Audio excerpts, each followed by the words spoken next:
Bon dia i gràcies per estar aquest matí al Fòrum Europa. L'escoltem.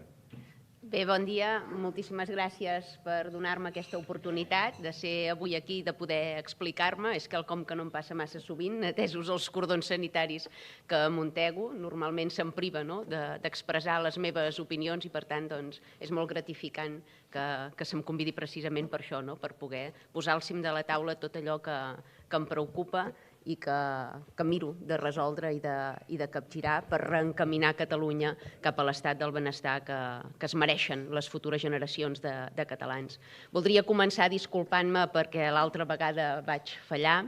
Va ser un tema mèdic, em vaig passar la nit vomitant i vaig pensar que no era correcte que vingués aquí en aquelles condicions. Lamento la incidència i les molèsties que hagués pogut ocasionar aquella vegada.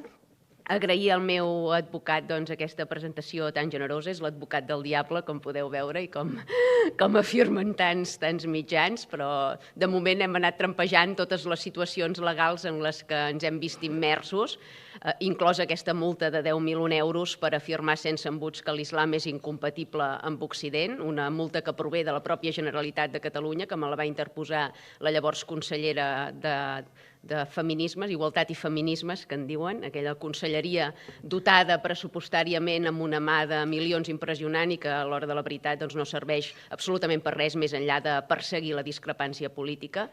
Continuem amb contenciosos als jutjats per evitar de pagar aquesta multa i tantes d'altres que intenten interposar-nos. No he preparat cap intervenció perquè sóc avesada a preparar discursos, però com que ja són penjats al YouTube, pràcticament tothom ja sap què pensem sobre la majoria de temàtiques i d'àmbits. I, per tant, vinc aquí una mica a explicar-vos com he arribat fins aquí. Com he passat de ser una persona absolutament anònima, mare de família, d'una vila rural, com per dir-ho d'alguna manera, a poder fer irrupció al Parlament de Catalunya i a tenir aquest altaveu que em permet expressar les opinions i que tot Catalunya pugui ser conscient d'aquesta nova onada que ve de pensament, que ve a capgirar anys de males polítiques, de polítiques nefastes que han conduït el país al desgavell que patim avui en dia. Jo treballava al sector privat, ho ha dit molt bé en Coma, era secretària d'una empresa petita i treballava d'administrativa, mare de 5 fills. El meu cercle era molt reduït, anava de casa a la feina i de la feina a casa. Era processista, entre cometes, és a dir, jo era seguidora 100% o 200% del senyor Puigdemont, el vaig seguir a tot arreu, malgrat la meva migradesa d'ingressos o el meu nivell de vida, vaig procurar anar amb autocar fins a Brussel·les, el vaig seguir arreu, i em vaig adonar, va arribar un punt que em vaig adonar que ens havien enredat, que s'havien aprofitat de la il·lusió i de l'esperança del poble català, que ens havien promès quelcom que no estaven disposats a fer i que, a més, havien causat greuges i perjudicis a Catalunya perquè no només no hi havíem guanyat res, sinó que havien generat inestabilitat, havien generat confrontacions estèrils i que, per tant, tot això s'havia de reconduir. Llavors va venir l'atemptat de Barcelona i Cambrils. Com tots sabeu, el van perpetrar joves marroquins afincats a Ripoll. Allò va ser un trasbals immens per la nostra població, una vila on teòricament mai no hi passa res, de cop i volta es converteix en epicentre d'un problema que va en auge a tot el continent, com és el fonamentalisme islàmic. I en aquest context, el govern municipal de llavors, que governava Junts, en comptes d'atacar frontalment aquest problema de radicalisme, de denunciar que dins el nostre centre de culte s'hi havien fet crides a matar infidels amb tota impunitat i, per tant, d'intentar tancar aquesta mesquita i de resoldre aquest greu problema, en comptes de tot això, va maldar per desresponsabilitzar l'Associació Islàmica del municipi dels atemptats, arribant a fer un homenatge als familiars dels assassins en comptes de les víctimes. Això va generar, evidentment, rebuig entre els ripollesos i llavors va ser quan una ripollesa, una senyora gran, em va oferir a les portes de l'Ajuntament de fer una llista municipal per castigar aquell govern municipal que havia actuat d'aquesta manera tan negligent. En aquells moments vaig dir que sí, amb la ingenuïtat de qui no coneix realment el món polític i de qui es creu que pot confrontar els grans gegants, la gran casta política dels municipis, on el caciquisme és freqüent. Vaig dir que sí, m'hi vaig avenir. Vam aconseguir captar també l'atenció d'una regidora de govern de llavors, que es va decidir a abandonar el govern de Junts i a venir amb nosaltres a la llista, perquè ella també estava indignada amb tot el que havia passat. I en principi ella era qui havia d'encapçalar aquesta llista perquè tenia coneixements polítics i evidentment sabia com funcionava l'àmbit municipal.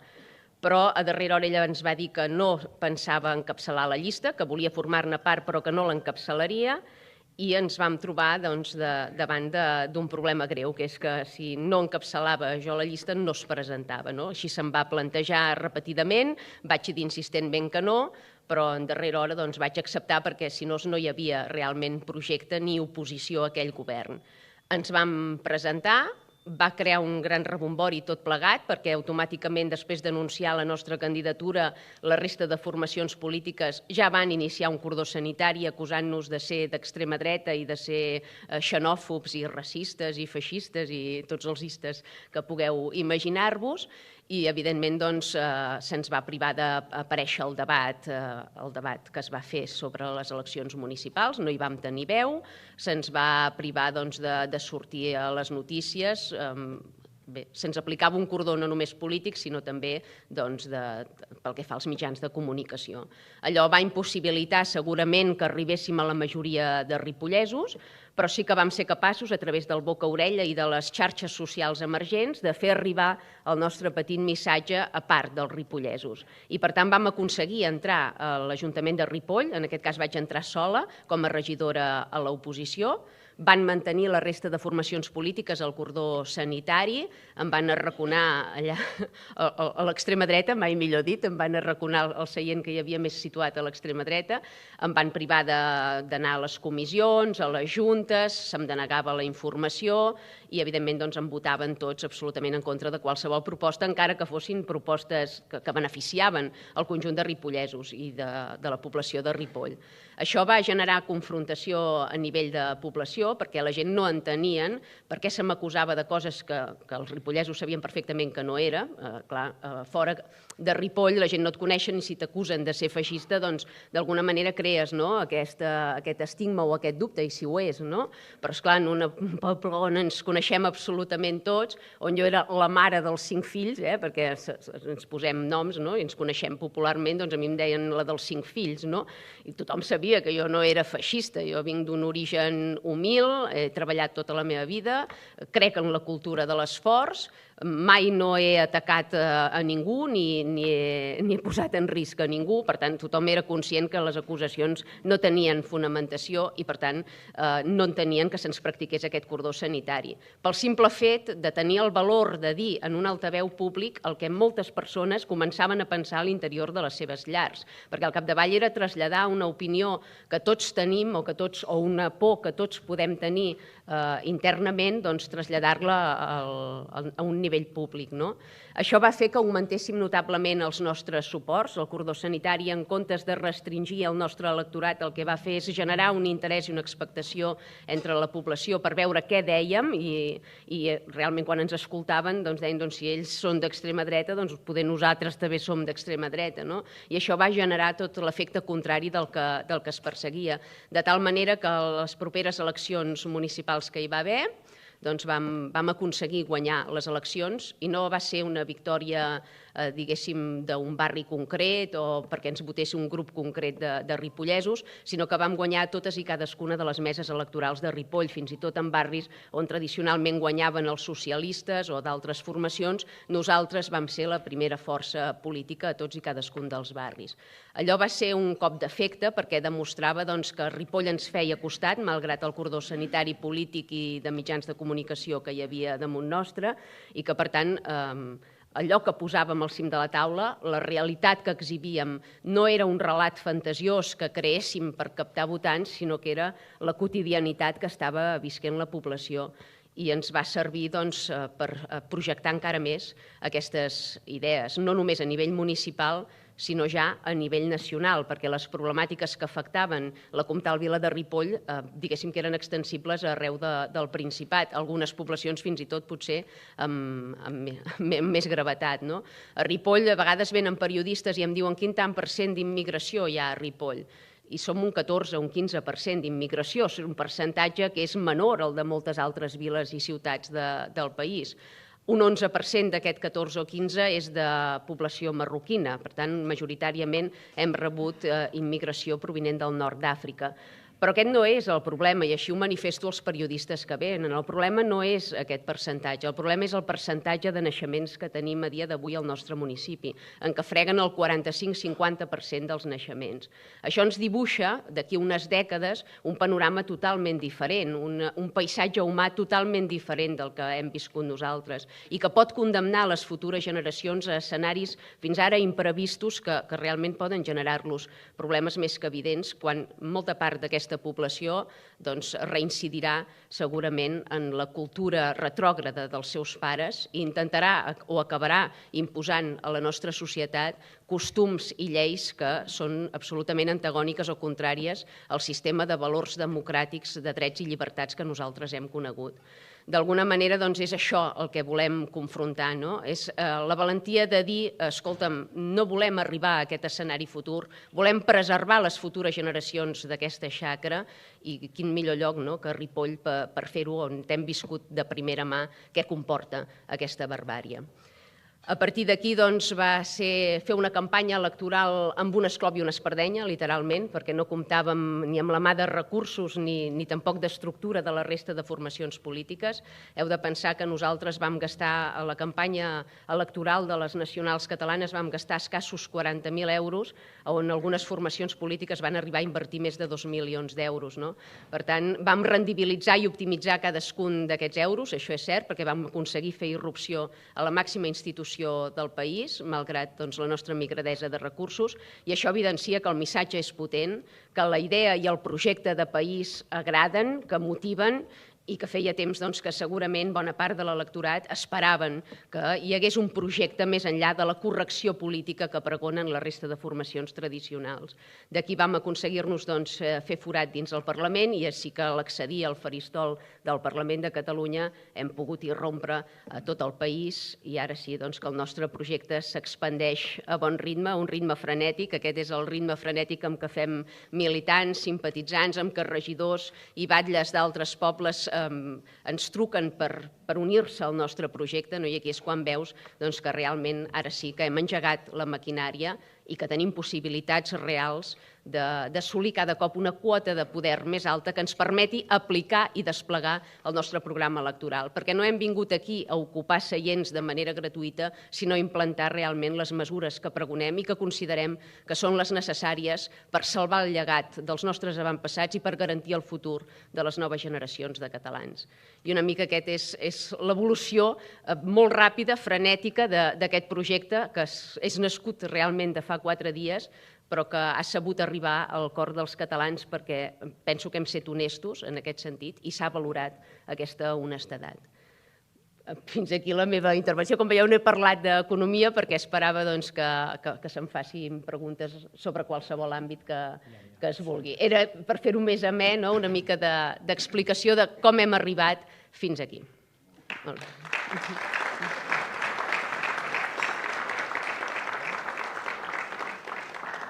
Moltes gràcies, senyora Orriols. Comencem, el torn de preguntes. El senyor Com ha dit en la seva presentació que vostè defensa la independència sense complexos. De fet, el primer punt del programa electoral, el programa d'Aliança Catalana, és la realització d'una declaració unilateral d'independència i la presa de control del territori. Això com es fa? Bé, nosaltres creiem que no hi ha pacte possible amb l'estat espanyol, així ho han demostrat les darreres centúries, en què cada cop que s'ha intentat consensuar una posició l'estat espanyol ha incomplert, perquè en algunes ocasions sí que és cert que per la part política s'ha intentat garantir, però per la part judicial ho han tombat. Per tant, és impossible negociar amb aquest estat i, per tant, l'única manera de restituir l'estat català és de manera unilateral. Considerem que no hem de fer referèndums ad eternum, com proposen d'altres formacions polítiques, sinó que hem de plantejar dins els nostres programes electorals, si realment som independentistes, aquesta proclamació unilateral d'independència. Si assolim o obtenim una majoria prou àmplia a les urnes, ens sentirem plenament legitimats per desplegar cadascun dels punts del nostre programa electoral. I en aquest cas nosaltres tenim molt clar que el primer punt del nostre programa electoral és la restitució de l'estat català.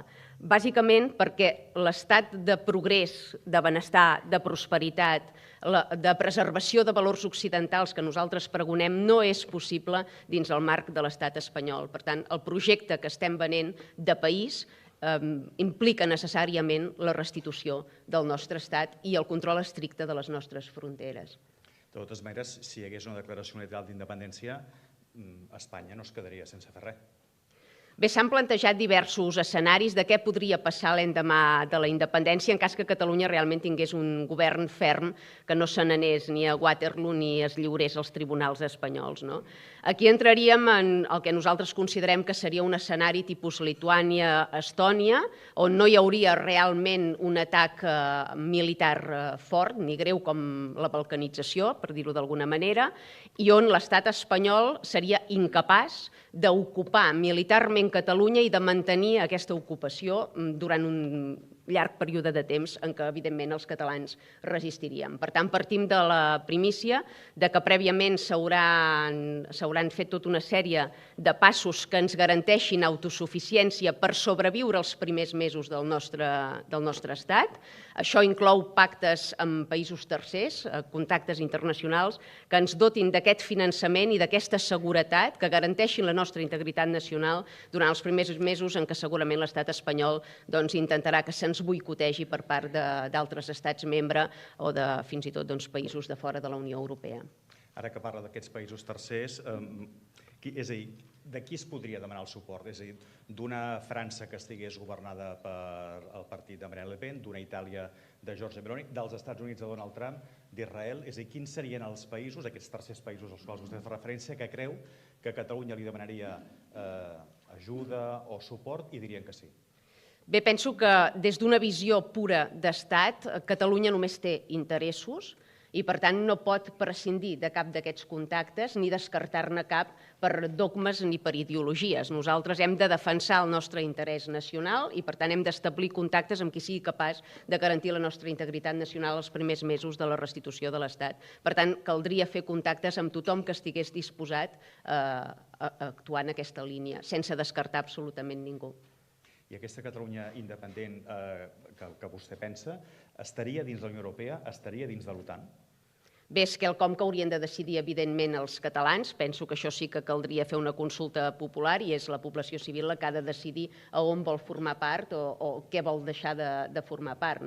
Cap govern té potestat per unilateralment desfer aquest tipus de pactes. Altra cosa és l'amenaça que se'ns feia recurrentment el 2017 sobre que quedaríem fora de la Unió Europea. En aquests moments nosaltres representem segurament una visió euroscèptica, no creiem en aquesta Unió Europea ni en els dogmes que imposa als països membres, en les restriccions que ens acaba imposant, en els marcs normatius asfixiants, amb els pactes que fa amb tercers, acaba perjudicant els nostres interessos nacionals. Per tant, no som massa partidaris d'aquesta Unió Europea, però en qualsevol cas pensem que és el poble qui ha de decidir si hem o no de formar part.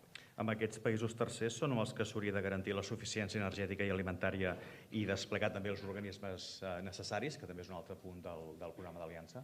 Bé, quan jo parlava ara de països tercers que defensen els interessos de tercers, parlava, per exemple, dels pactes tipus Mercosur. Em referia a països que en aquests moments representen una competència deslleial per alguns dels nostres sectors estratègics i que, evidentment, no són potencials aliats del nostre país. Per tant, caldria fer contactes que sí que fossin potencials aliats i que no perjudiquessin els interessos de la nostra població. Doncs, aleshores, com es faria això, aquesta garantia de la suficiència energètica i alimentària?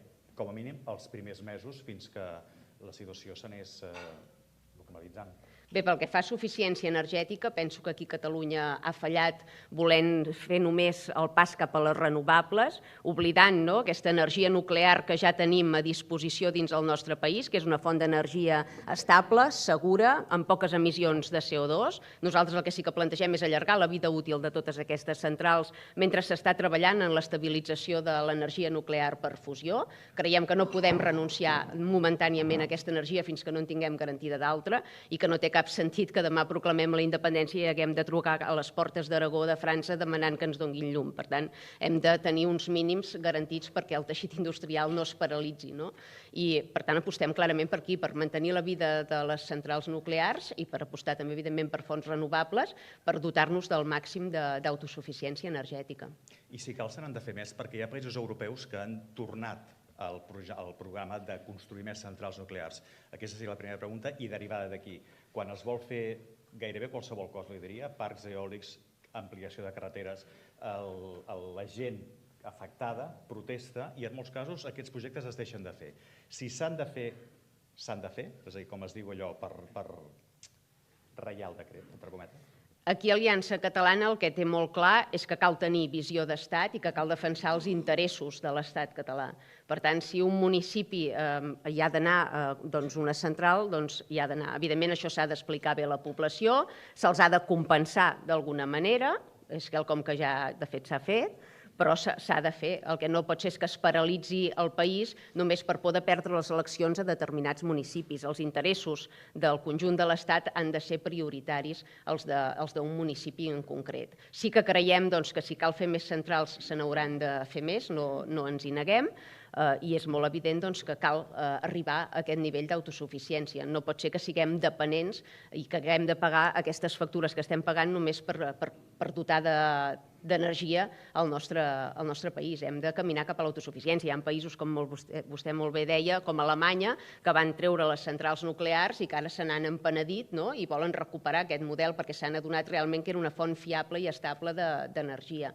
Per tant, penso que aquest discurs de l'esquerra o de l'extrema esquerra de voler criminalitzar les centrals nuclears no és correcte i no s'adiu amb la realitat. De fet, la darrera apagada general que hi va haver del país es va poder aixecar precisament gràcies a les centrals nuclears, si no haguessin trigat molt més a poder estabilitzar la situació.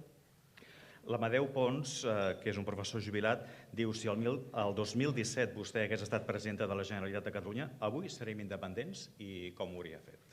No sé si seríem independents o no, és molt fàcil predir el futur un cop ha passat, però sí que el que tinc molt clar és que no hagués durat 8 segons ni hagués renunciat com a presidenta. És a dir, aquí parlen molt de l'aplicació del 155. El 155 és un fax que va enviar l'estat espanyol i que qui va fer complir va ser la pròpia Generalitat de Catalunya. Per tant, d'alguna manera, qui va coordinar aquesta fallida va ser la pròpia Generalitat, van ser Junts i van ser Esquerra.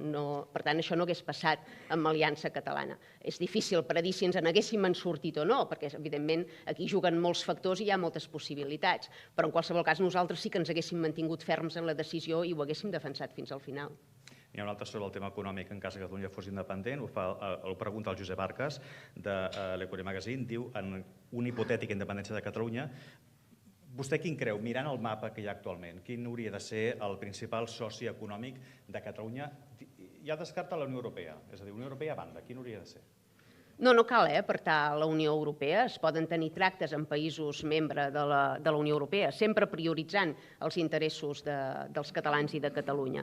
En qualsevol cas, hi ha molts altres països amb qui tenim tractes comercials i per valors de bastants milions d'euros. Estem parlant d'Israel, dels Estats Units, per tant, hi ha volum a molts d'altres països. Evidentment, no volem perdre aquest potencial, sinó que el que volem és augmentar-lo. El Ramon Casanova, del Col·legi de l'Advocacia de Barcelona, de l'ICAP, li fa dues preguntes. La primera, per formar govern posaria línies vermelles algun partit? Som un partit polític, i això ho hem afirmat contundentment, que no ha vingut aquí a fer coalicions en base a renúncies del nostre propi programa electoral.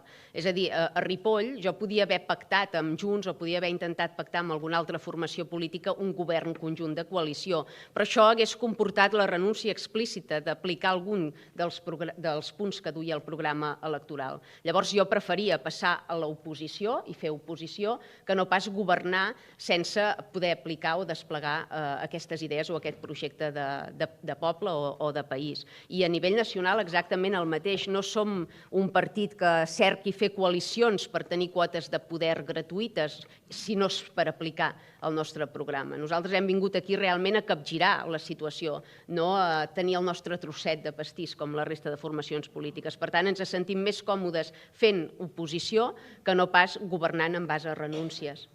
L'altra pregunta que li fa, es considera més a prop de Vox, de la CUP o de Junts? Són els 3 exemples que posa. Home, si he de triar entre aquestes 3, diré que de Junts, evidentment, sí. Des de Servimedia li pregunten què li sembla que el Congrés dels Diputats aquest matí debateixi una proposició de llei impulsada per Vox per prohibir l'ús del burca i el niqab, els vels integrals, en espais públics. Bé, no sóc partidària de debatre sobre la política espanyola perquè em centro molt en la catalana, però és una proposició de llei que l'Aliança Catalana ja ha presentat al Parlament de Catalunya. En aquest sentit anem avançats, no? Som pioners. Ens hi van votar en contra la majoria de formacions de l'arc parlamentari, quelcom que trobem absolutament indecent, perquè formacions polítiques que es vindiquen feministes i que defensen el progrés i tal i qual, a l'hora de la veritat acaben votant que la barbària i mesures absolutament retrògrades i misògenes facin irrupció a casa nostra i a més es normalitzin. Formacions com Esquerra Republicana, que han set pioneres a introduir el vel islàmic dins la màxima institució del país, quelcom que trobem absolutament denunciable i que no comprenem que es pugui dir feminista i progressista i alhora normalitzar aquesta actitud absolutament misògena que no ha de tenir lloc a Occident i per extensió no ha de tenir lloc a Catalunya. El Pere Huguet, què proposa perquè Catalunya torni a ser un país avançat industrialment i reconegut a nivell internacional? Bé, és evident que Catalunya ha perdut pistonada a nivell industrial. Voregem el 17% del PIB, quan havíem set el 23-24%, i nosaltres creiem en la reindustrialització del país. Volem que Catalunya torni a tenir un 25% del PIB gràcies a la indústria. Pensem que si tinguéssim unes bones infraestructures, un sistema ferroviari digne que garantís connexions arreu del territori, tot això seria més fàcil. Per tant, la desinversió de l'estat espanyol ens perjudica també a nivell industrial, però nosaltres apostem clarament per la reindustrialització més que no pas per d'altres sectors com el de serveis. Per què? Perquè garanteix una estabilitat, perquè garanteix uns sous més alts, més dignes, que permeten a les famílies arrelar, prosperar. Això també contribueix a la demografia. Necessitem que neixin catalans per frenar aquesta substitució cultural i demogràfica que estem patint i, per tant, som molt partidaris de reindustrialitzar el país i des dels ajuntaments, des dels propis ajuntaments, fer modificacions del planejament per poder dotar el país de més sòl industrial. El sector primari com se'l recupera? Perquè periòdicament es va escoltant aquest crit, aquesta demanda que s'han de donar ajudes, que s'ha de tornar a fer el que es pugui fer perquè torni l'activitat al camp, es recuperi aquest sector i també se solucionen alguns problemes, com per exemple també el dels incendis a l'estiu. Com es fa això? És complicat perquè hi ha diverses problemàtiques que conflueixen en el sector primari. Una de molt clara és que el preu final dels productes ja no cobreix els costos del mateix producte. D'aquí la subvenció permanent d'aquest sector. Això, evidentment, és un perjudici. Però hi ha un altre perjudici, potser encara pitjor, que és la manca de relleu generacional. És a dir, el jovent no se sent engrescat a continuar amb l'activitat dels seus pares. Cada dia hi ha més explotacions que tanquen, sobretot petites i mitjanes, i això, evidentment, és un problema no només a nivell forestal, sinó també a nivell d'autosuficiència alimentària. Per tant, cal protegir aquest sector. Aquí sí que nosaltres som partidaris d'aplicar mesures proteccionistes. No pot ser que estiguem consumint taronges del Marroc i deixem perdre les del Delta de l'Ebre. Això és inadmissible, és inaudit, no és correcte i, per tant, la competència deslleial ha de desaparèixer. No pot ser que aquí asfixiem la nostra pagesia amb uns marcs reguladors i normatius absolutament estratosfèrics, sobretot pel que fa a impostos verds i a compliments de benestar animal, però també de drets laborals. Tot això no existeix als països tercermundistes on anem a buscar la fruita o on ara mateix estem important la carn. Per tant, no estan competint en igualtat de condicions amb la resta de països. Això s'ha d'acabar a través, evidentment, d'aranzels. El sector primari ha de ser protegit amb aranzels.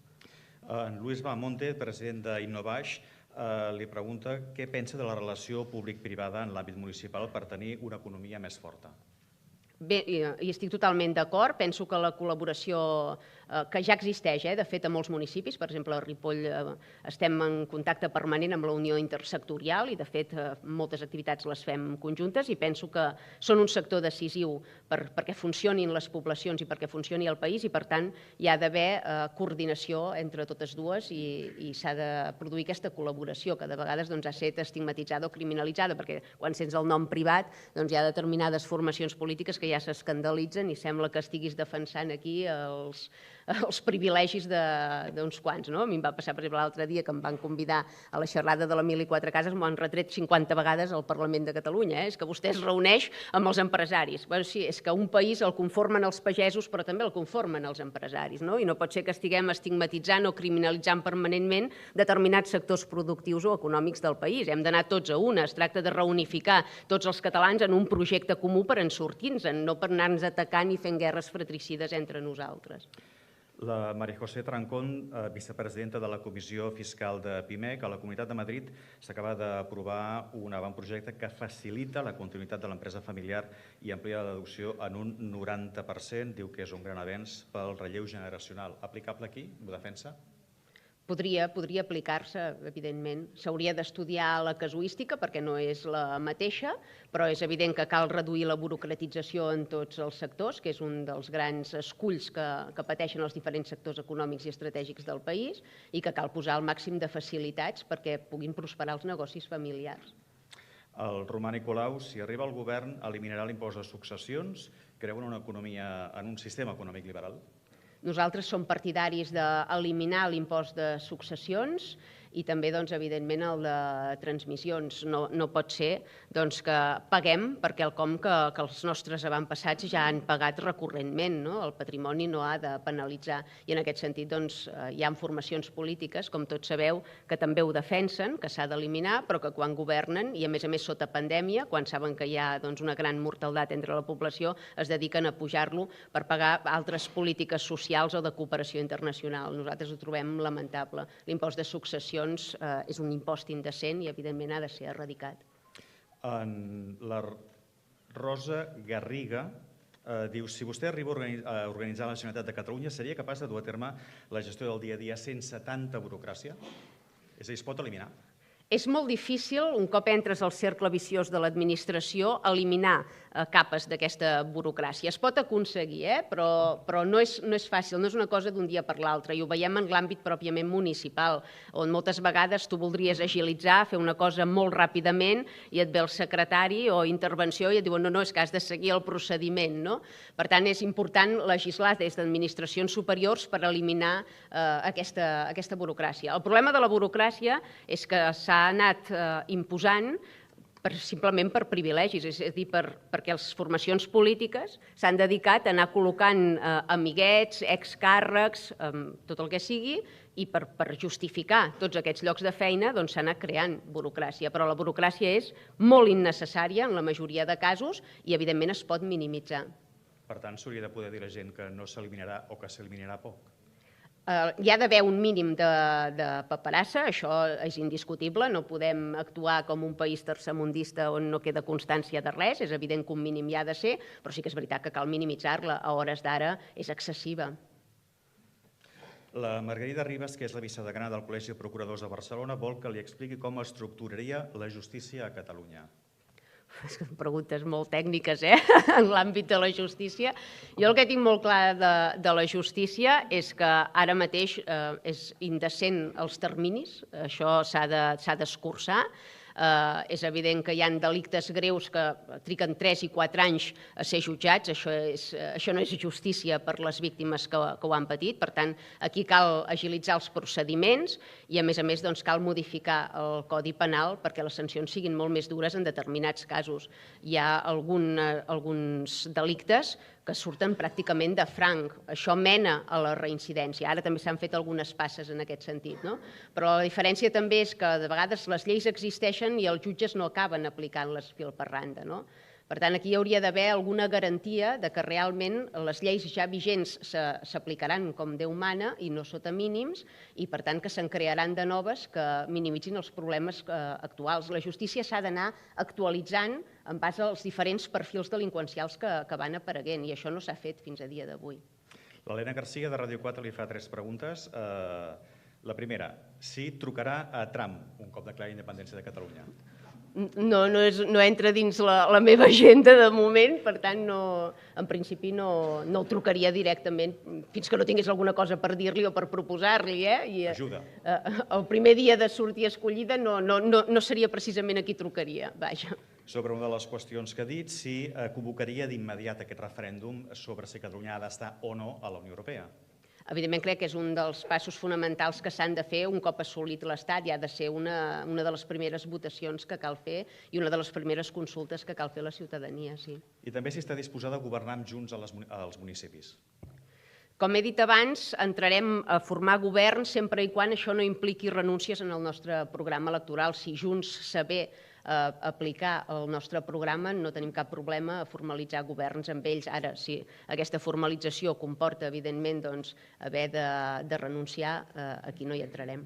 De cara a les municipals, vostès van dir que per Sant Jordi d'aquest any se sabrien els candidats d'aliança a les 4 capitals catalanes, Barcelona, Tarragona, Lleida i Girona. Sí? Sí, correcte. I no ens pot avançar res? No. No només es presentaran a les 4 capitals, sinó a altres llocs. D'on surten els candidats? Com els fitxen? Els venen a buscar? És a dir, ells els venen a buscar a vostès? Vostès els van a buscar amb ells? Hi ha una mica de tot. Hi ha persones que sí que s'han apropat a la nostra formació política perquè ja ostenten càrrecs o de regidories o de batllies i volen representar-se a les properes eleccions i volen fer-ho sota les nostres sigles polítiques.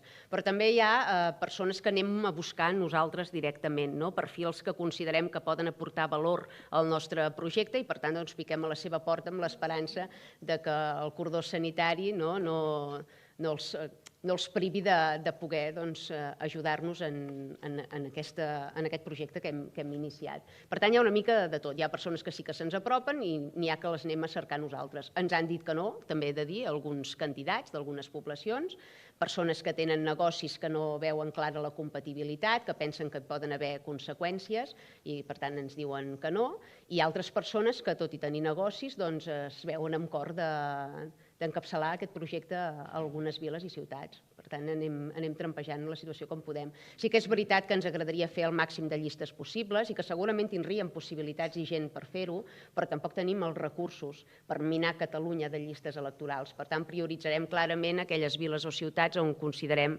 que tenim més potencial i, per tant, podem aconseguir més nombre de regidors o de batllies.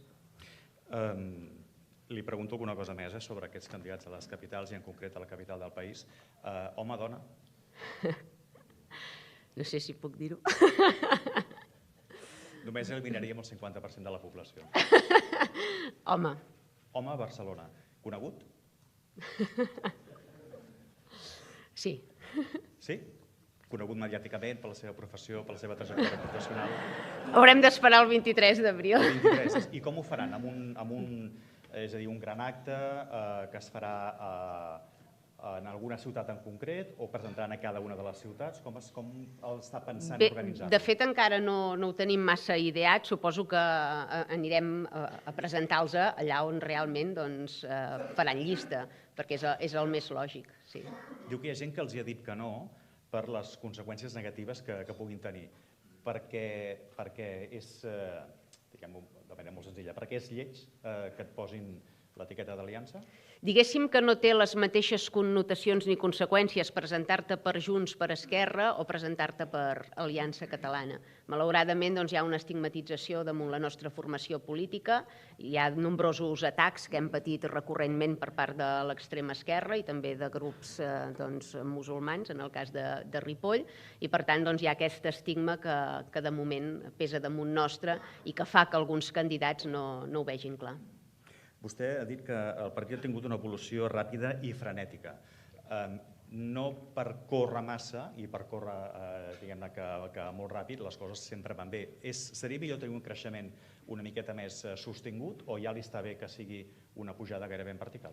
El més desitjable seria, evidentment, el creixement sostingut. El que passa és que també és veritat que el temps del país s'esgota. Tampoc tenim temps per perdre ara mateix, tal com estan anant les coses. O hi fem alguna cosa imminentment o ja no hi serem a temps. Per tant, ja ens convé que el creixement, en aquest cas, sigui ràpid, tot i que, evidentment, ens aniria més bé fer-lo sostingut i poder anar controlant més totes les fases. Però, en qualsevol cas, creiem que el país necessita un canvi de manera urgent i, per tant, agraïm la celeritat amb què s'han anat esdevenint els fets. Si les últimes eleccions al Parlament, vostè ha dit que va costar 40.000 euros la campanya electoral, és a dir, amb la dimensió que tenia en aquell moment Aliança Catalana, amb l'evolució que esperen tenir tant a les municipals com, suposo, a les eleccions al Parlament quan toquin, seran més calés, d'on sortiran? Bé, bàsicament de la nostra militància. Sí que és cert que ara estem rebent retribucions públiques i que nosaltres hem manifestat moltes vegades que volem retirar-les. De fet, ho hem fet al municipi de Ripoll, amb l'oposició de tota la resta de formacions tradicionals que es creuen realment que els electors han de subvencionar ideologies. Nosaltres no ho veiem així.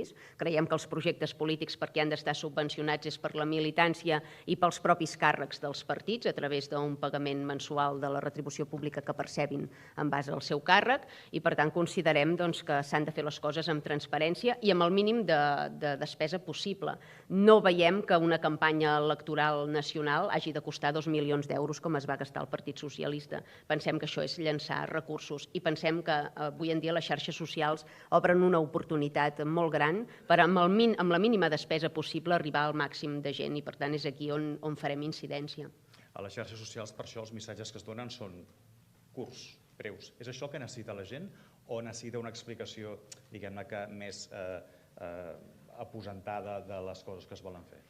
Penso que vivim en una època molt frenètica, amb molta tensió, amb molt estrès, tenim realment poc temps per perdre i, per tant, els missatges concisos, els missatges concrets, que van al fons de la qüestió sense anar fent revolts continus, arriben molt més a la població. Però sí que és cert que darrere d'aquests missatges clars i contundents i breus hi ha d'haver tota una explicació. Per això hi ha també altres xarxes socials. Per exemple, a Twitter penges vídeos d'1 minut o de 2, però al YouTube penges la intervenció sencera. Per tant, aquella persona que necessita realment dotar-se del contingut sempre pot referenciar-se en altres xarxes per acabar de veure tot el programari. Una més a Barcelona, Gabriel Gené, de Barcelona Oberta. Quin és el projecte que té Aliança per Barcelona?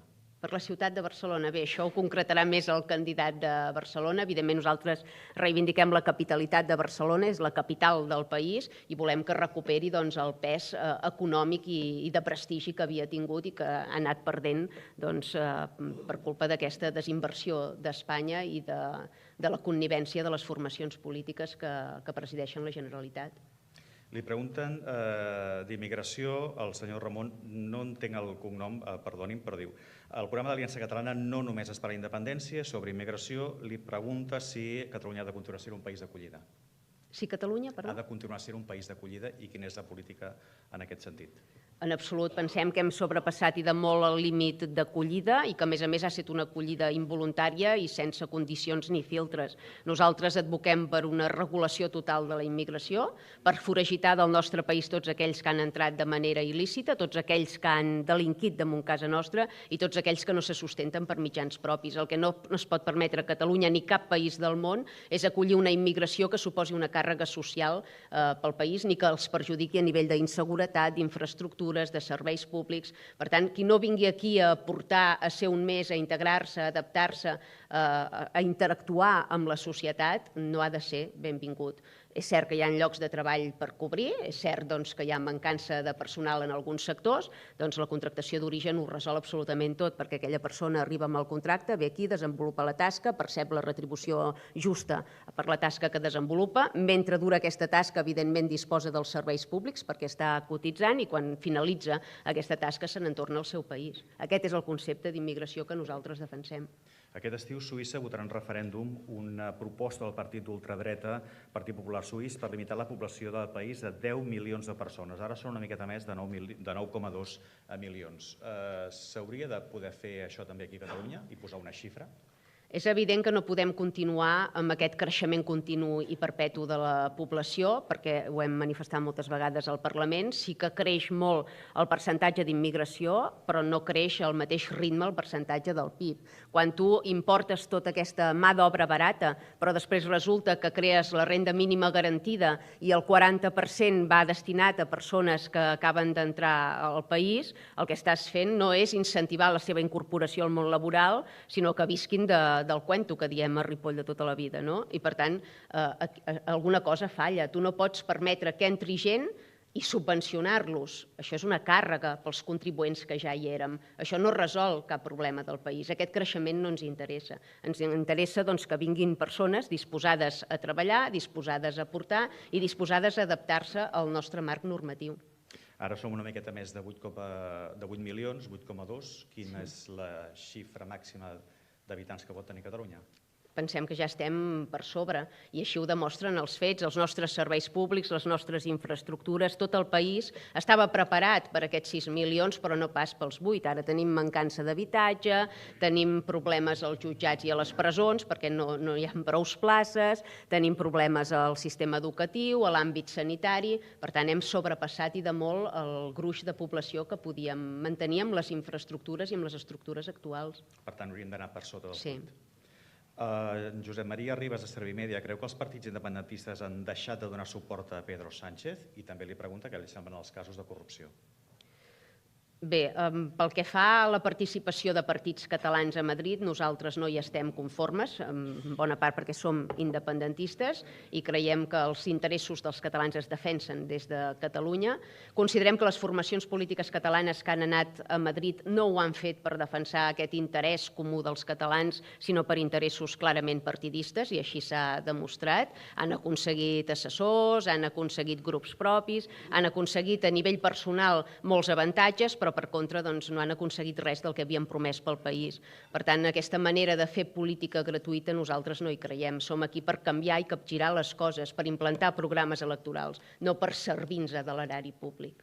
En aquest creixement ràpid i frenètic del partit, es mira el Congrés d'alguna manera? De cap. Nosaltres aspirem a restituir l'estat català, deslliurar-nos del jou espanyol i, per tant, no volem ni governar ni fer ingovernable Espanya. Considerem que és una competència dels espanyols, de la mateixa manera que el destí de Catalunya és competència dels catalans. Per tant, les úniques eleccions a les que es presenta Aliança són municipals i catalanes. Sí. Europees? Europees, a dia d'avui no ho hem decidit en cap congrés i, per tant, queda oberta la porta, però a les espanyoles segur que no. El C. Giró de RAC1 li pregunta si Aliança està redefinint les polítiques de Junts. Evidentment, condicionem les polítiques de totes les formacions polítiques de l'arc parlamentari. Abans de la irrupció d'Aliança Catalana, Vox no parlava català al Parlament i ara parla català. Abans de la irrupció d'Aliança Catalana, Junts no fiscalitzava padrons, ara inicia la fiscalització de padrons. Per tant, sí, estem condicionant tot l'àmbit polític, evidentment, i aquesta és potser la major victòria d'Aliança Catalana, no? Malgrat ser la força més minoritària de l'arc parlamentari, ha estat capaç de condicionar la política de les grans forces polítiques del país. Hi ha diverses preguntes relatives a la natalitat. Daniel Arasa, de la Plataforma per la Família, el Xavier Lumbriares, de l'associació Edip Rei, i el Raül Sánchez, de Famílies Nombroses de Catalunya. Bàsicament, es podrien arribar a resumir per què ha caigut la natalitat a partir del 76 i quines serien les polítiques que s'haurien de promoure perquè hi haguessin més naixements a Catalunya. Moltes vegades es mira cap als països nòrdics. Són aquestes les que s'han d'aplicar? N'hi ha algunes altres? Bé, nosaltres, de fet, vam presentar en el darrer ple una moció per mirar de redirigir demogràficament el país, perquè considerem que hi ha una substitució cultural i demogràfica molt clara i que això pot tenir perjudicis per a les futures generacions. Tots aquests diners que estem invertint en subvencionar la immigració il·legal o que estem invertint en subvencionar formacions polítiques, en subvencionar premsa fi, s'han de redirigir cap al nostre jovent, que són el futur del país. Si ells no tenen descendència, Catalunya s'ha acabat. Per tant, cal promoure la natalitat entre el jovent. I això implica, evidentment, incentius econòmics, però també bonificacions d'altres tipus. Compatibilitzar també la feina amb l'àmbit familiar, poder-ho compatibilitzar i cercar la fórmula perquè les famílies catalanes tinguin garantida la seva supervivència econòmica i en tots els àmbits. És català qui viu, treballa i qui neix a Catalunya? No, evidentment, hi ha molta gent que viuen, treballen i neixen a Catalunya i mai no seran catalans. I és més, ens estem trobant amb comissions islàmiques que estan condicionant de mala manera els nostres marcs normatius, estan demanant menús halal als menjadors escolars, estan demanant poder sacrificar d'una manera diferent de la que ho fèiem nosaltres, estan demanant tota una sèrie de privilegis. Per tant, és molt evident que no comparteixen els nostres valors ni allò que ens havia, diguéssim, definit fins ara. Per tant, no és català tothom que viu i treballa a Catalunya. Quan li diuen que és racista, quan li diuen que és d'ultradreta, què el respon? Bé, acceptes, no?, al capdavall que tothom t'exhibi gratuïtament aquest tipus d'etiquetes perquè tu saps que no s'assenyeixen a la realitat. No sóc una persona extremista, no sóc una persona racista. Jo crec que hi ha una sola raça que és la raça humana i a partir d'aquí doncs, hi ha cultures, hi ha ètnies, hi ha el que sigui, tot respectable. No n'hi ha de millors i pitjors, som simplement diferents i s'han de respectar aquestes diferències. I, per tant, totes aquestes estigmatitzacions, totes aquestes etiquetes banals que se'ns posen per evitar precisament el debat i la confrontació política, nosaltres les rebutgem amb fets, que és com cal fer-ho. En l'arc parlamentari, que tots tenim al cap, és a dir, des de l'esquerra, extrema esquerra, fins a la dreta, extrema dreta, on se situa? En la bancada del nacionalisme català, bàsicament. És a dir, busquem la concòrdia del conjunt de catalans per abastar un objectiu comú. A partir d'aquí, doncs, evidentment, poden haver diferències entre nosaltres, però defensem els interessos del nostre estat, de la nostra nació. Si una persona és d'ultradreta, ho ha de poder dir, que és d'ultradreta i que no passa res? Clar, si entenem per ultradreta doncs, la validació de la violència, llavors no. Però si per ultradreta entenem el que estan definint avui en dia, que és posicions contràries a la immigració, bàsicament, doncs crec que ho ha de poder manifestar amb total llibertat. De la mateixa manera doncs, que d'altres formacions han de poder manifestar que són favorables a aquests allaus immigratoris que estem patint. I, evidentment, la confrontació ha de ser dialèctica, amb arguments i a través de les urnes, no?, de que s'imposi doncs, la visió més generalitzada. Preguntes també sobre el tema d'habitatge i d'ocupació que fan el Carles Soler de Som Habitatge i el Juan Cabanas Oltra, que és el president de la Unió de Comunitats de Propietaris de Sant Martí. Com s'acaba amb el desgavell legislatiu en matèria d'habitatge? Com s'acaba amb l'ocupació? Bé, dotant de seguretat jurídica als propietaris perquè tornin a posar els seus habitatges al parc immobiliari. No pot ser aquesta visió intervencionista de l'administració que topa els preus de lloguer, que regula contra el propietari i que, per contra, doncs, gairebé celebra les ocupacions il·legals. No podem continuar així. Cal perseguir les ocupacions il·legals, dotar de seguretat jurídica als propietaris, no criminalitzar els promotors, no obligar-los a reservar un 25 o un 50% dels pisos que construeixin per a protecció oficial, perquè tot això l'únic que fa és desincentivar les inversions. Cal recuperar el model anterior i previ, és a dir, cal dotar de llibertat i de seguretat aquest sector. El Paco Camarasa, que és de l'Associació Catalana de Persones Executives, Directives i Empresàries, diu que la seva associació comparteix la necessitat de protegir el dret a la baixa mèdica quan és necessari, però que els preocupa el frau i l'abús del sistema que perjudica empreses i treballadors i vol saber quines són les mesures concretes que proposa per combatre aquest frau. Això és bastant difícil de combatre i, a més, cada cop és pitjor, no? Perquè abans, quan t'agafaves la baixa, doncs havies de personar-te al teu lloc de feina i dur-la. Ara ja s'envia tot telemàticament, l'empresari no té dret a saber què ha causat la baixa, per tant s'han anat fent restriccions d'aquest tipus que dificulten saber si és un frau de llei o realment hi ha una malaltia darrere que diguéssim, justifiqui aquella baixa laboral. És quelcom que no només afecta el sector privat, que també devasta i encara més el sector públic, on la baixa no comporta una pèrdua retributiva, és a dir, els funcionaris, si estan de baixa, cobren el 100%, per tant, imagineu-vos quin incentiu o quina motivació han de tenir per anar als seus llocs de feina, i és realment quelcom difícil de combatre a nivell normatiu, perquè no pots diguéssim, contradir les indicacions mèdiques. Per tant, aquí veig difícil de poder-ho resoldre. El que sí que es pot fer per incrementar o incentivar la incorporació al món laboral és no subsidiar la ganduleria, com s'està fent, però més enllà d'això, a nivell mèdic és dificultós. Abans ha fet referència a la trobada que vam tenir amb empresaris al Golf Empordà ara fa unes quantes setmanes. Quines són les relacions que té Aliança tant amb els empresaris com els sindicats? Les mateixes que té amb qualsevol altre sector productiu i econòmic del país. Com he dit abans, i des d'una visió claríssima d'Estat, nosaltres considerem que tots aquests sectors són imprescindibles i que, per tant, cal garantir que tots puguin continuar exercint les seves funcions amb tota normalitat. Trobades amb els sindicats com les que va tenir empresaris n'hi ha previstes? Sí, regularment mantenim trobades, de fet, amb sindicats i sobretot els sectors al Parlament de Catalunya. Ens demanen, de fet, aquestes reunions, escoltem a tothom i, evidentment, un cop escoltat tothom, doncs formalitzem la nostra pròpia visió de tot. La Mei Sorolla li pregunta què li semblen les polítiques d'immigració dels Estats Units i si serien aplicables a Catalunya.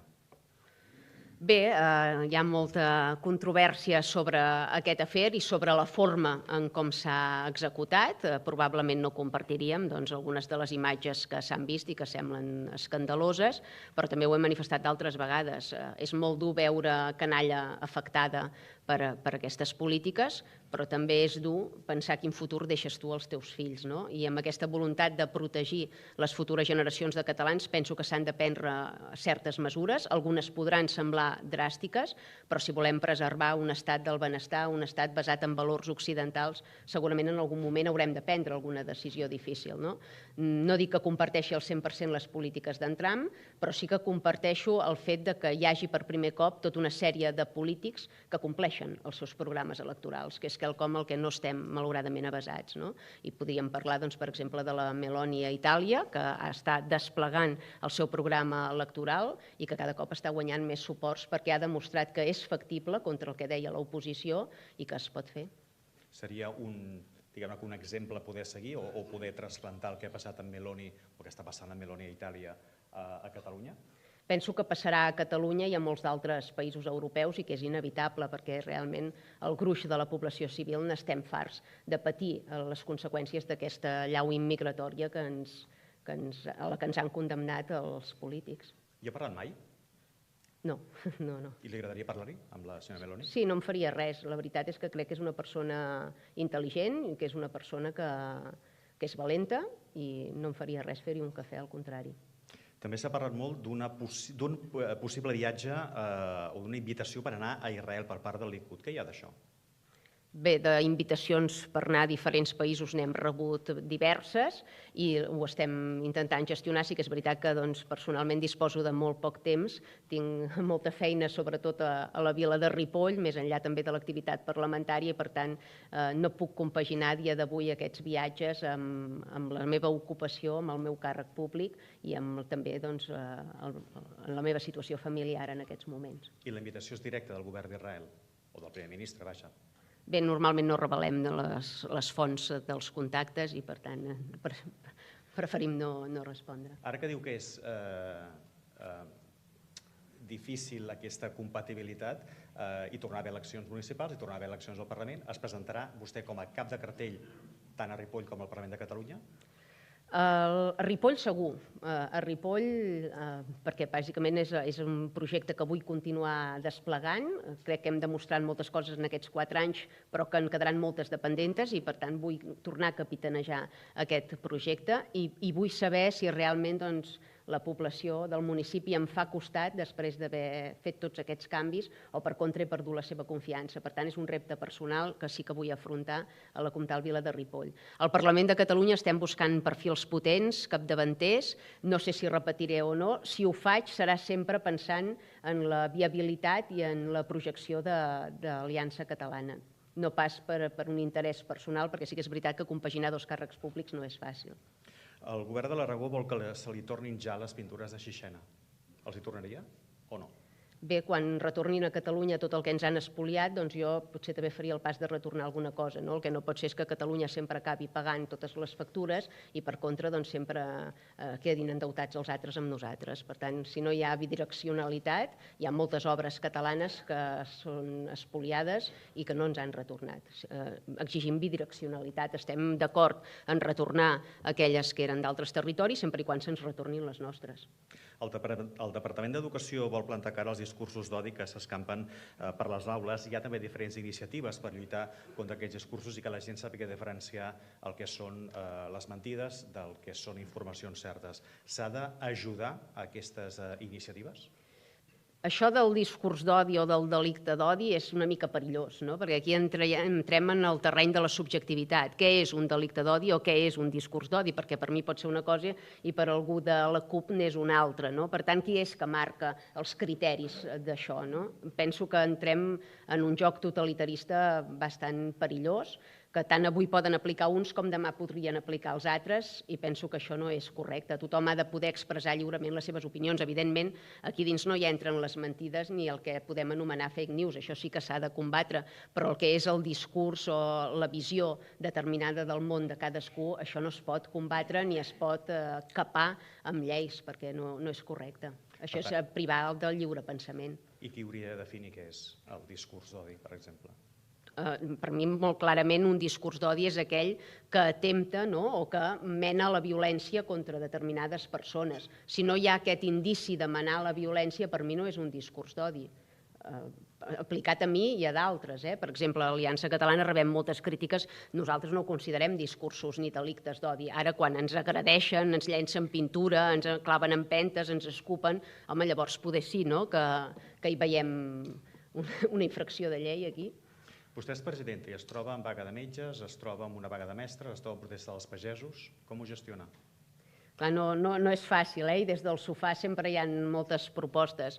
És evident que hi ha molts anys de deixadesa de l'administració en tots aquests sectors, que la realitat de tots aquests àmbits ha canviat dràsticament, de vegades parlant amb metges o parlant amb professors t'ho expliquen, estan al límit de la baixa per depressió, només de veure el panorama que viuen a les aules o als centres mèdics. Per tant, s'ha de resoldre l'arrel del problema. No n'hi ha prou en fer millores salarials puntuals per acontentar-los i que demà no facin vaga. S'ha d'anar realment a l'arrel estructural dels problemes que generen tot aquest ambient. I penso que el govern actual no hi està disposat.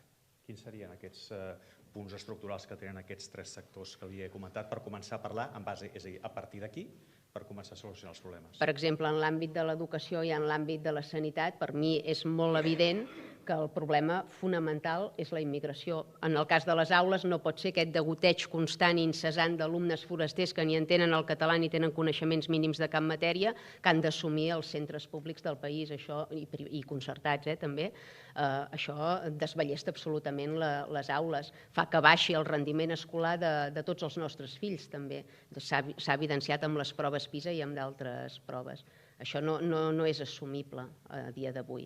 I en el cas sanitari exactament igual. No pot ser que vinguin persones a operar-se a casa nostra, persones que no han contribuït absolutament en res a les arques públiques i que per contra estan fent una despesa descomunal mentre els nostres avis, els nostres pares o els nostres fills, que sí que haurien de tenir garantits aquests drets, han d'afrontar llargues cues d'espera o no se'ls apliquen els tractaments adequats perquè són massa cars. Això és intolerable. De totes maneres, una de les principals demandes que fan els metges aquests dies és, per exemple, eliminar els torns que tenen, és a dir, les guàrdies de 24 hores, etc. Perquè hi ha un col·lapse evident del sistema sanitari, igual que del sistema educatiu, que emana d'aquesta immigració desaforada que tenim. I paral·lelament, en el sector sanitari hi ha aquest problema de la fuga de talent, és a dir, com que aquí no tenen una retribució digna, se'n van a Europa. Tot el talent que formem a casa nostra se'ns escapa cap a Europa i, per contra, aquí fem contractacions de personal d'altres països, d'altres continents, que segurament no poden acreditar el mateix grau de coneixement que els nostres. Una pregunta encara més de l'àmbit sanitari. L'Àlex Badrena de l'ACEDE diu: el sector de les teràpies naturals a Catalunya, amb més de 18.000 professionals i 3.000 empreses, exigeix una regulació del sector no sanitari per evitar l'intrusisme professional i protegir l'usuari de les males pràctiques. I vol saber què n'opina l'Aliança. Ara mateix aquí sí que no sabria respondre perquè era una qüestió que sincerament no m'havia plantejat. En prenem nota i mirarem de consensuar una posició i de reunir-nos amb els diferents sectors també per esbrinar-ho, perquè és un tema que realment no havia aparegut. També li pregunten si és partidària de seguir aplicant l'Agenda 2030.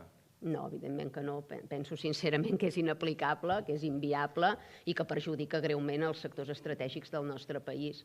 És el que diem, o sigui, condemnem els nostres empresaris a un marc normatiu asfixiant, han de complir això, han de complir allò de més enllà, i després ens n'anem a comprar productes d'altres països que no compleixen amb res de l'Agenda 2030 i que, per tant, tenen via lliure i són molt més competitius a nivell de preus. Això és inassumible. Li faig l'última perquè estem ja fora de temps. D'on surten els... És una pregunta més o menys doble. D'on surten els votants d'Aliança? És la gent que està farta de tot i que vol trencar amb el que hi ha? I el Pere Huguet diu: hi ha alguna garantia que pugui oferir a aquesta gent perquè confien en vostè? Bé, penso que captem l'atenció i el vot de sectors molt diversos de la societat i ho hem vist, per exemple, a poblacions com Ripoll, on ens han votat gent d'edat molt diversa, d'origen molt divers, de nivell social també o d'àmbit professional molt divers, i hem arribat a aquesta conclusió, que realment tots n'estem tips d'aquestes enganyifes contínues dels partits polítics, d'aquesta correcció política que ens priva d'abordar amb serenor però amb contundència les arrels dels problemes, i també n'estem tips, d'alguna manera, de tot el procés. També captem l'atenció de tots aquells desencisats de formacions processistes. Li faig l'última, ara sí, que se m'havia quedat interpel·lada. Vostè diu que volen tenir quota de poder, és a dir, anar guanyant les diferents eleccions. Això vol dir entrar a formar part del sistema?